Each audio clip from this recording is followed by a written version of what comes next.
Así es una familia uruguaya promedio hoy en día y así era una familia en el 1800. ¿Qué pasó en estos 200 años?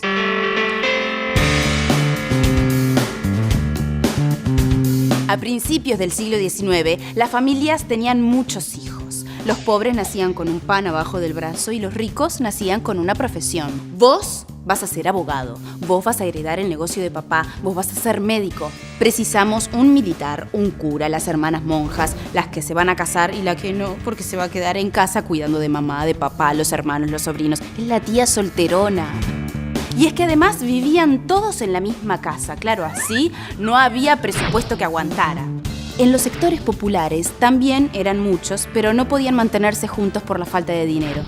Unos al orfanato, otros marchen a trabajar con sus padres y el resto como empleados domésticos en casas patricias de la ciudad, porque en el campo la historia era otra. Había más hombres que mujeres y los hombres nunca se quedaban quietos en un lugar porque su actividad era zafral.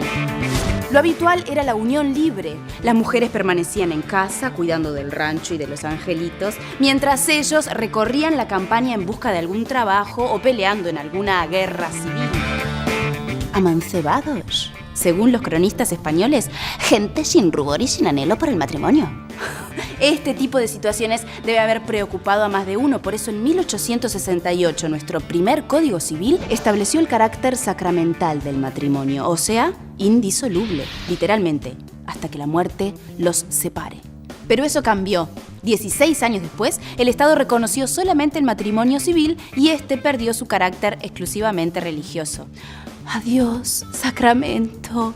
Hola, segundas nupcias. Ahora las personas podían volver a casarse por civil después de enviudar y, por supuesto, seguir teniendo hijos. Si lo sabría Juan Zorrilla de San Martín, que tuvo 6 hijos con Elvira Blanco y al enviudar se casó con su cuñada, Concepción Blanco, con la que tuvo 10 hijos más. En total, 16, medio hermanos y primos entre sí.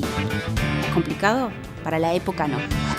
Antes de que el Estado se separara definitivamente de la Iglesia, las que pudieron separarse fueron las parejas. En 1907 se legalizó el divorcio en Uruguay, por eso los argentinos cruzaban el charco para casarse acá por las dudas. ¡Qué vanguardistas!, decían algunos, y para otros, un escándalo. Ahora todos se van a querer divorciar y la familia. Pero eso no sucedió. De cada 100 matrimonios, solo se separaban 5. Teníamos la legislación más liberal de América Latina, pero los principios seguían siendo los mismos. La mujer abnegada y el marido proveedor, juntos para siempre. A principios del siglo XX se dio otro cambio fundamental en nuestras familias, la baja de la tasa de natalidad. Uruguay era la Suiza de América. Progresar económicamente era posible, pero no si tenías muchas bocas que alimentar.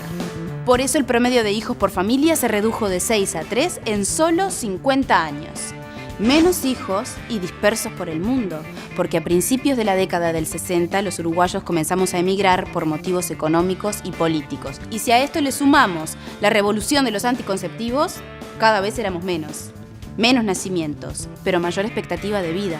Resultado, una población envejecida. ¿Cómo ha impactado esto en nuestras familias? Sencillo. Cada vez tenemos menos parientes de nuestra misma edad, como hermanos o primos, pero cada vez convivimos más tiempo con las distintas generaciones, ya sea padres, abuelos e incluso bisabuelos. Actualmente, la forma de vínculo más aceptada sigue siendo el matrimonio, aunque el 40% termina en divorcio. Entre los jóvenes se impone la unión civil, que en el 2007 se legalizó tanto para parejas de distinto como del mismo sexo. Y nuevamente fuimos pioneros en el continente. Y así llegamos al presente, con una familia diferente, menos numerosa, pero más diversa. Capaz que tenés una mamá y un papá, o solo una mamá, o 2 papás. O puede ser que tus padres se hayan vuelto a casar y sus nuevas parejas ya tengan hijos. Y así que ahora tenés una banda de medios hermanos y al final tenés un familión.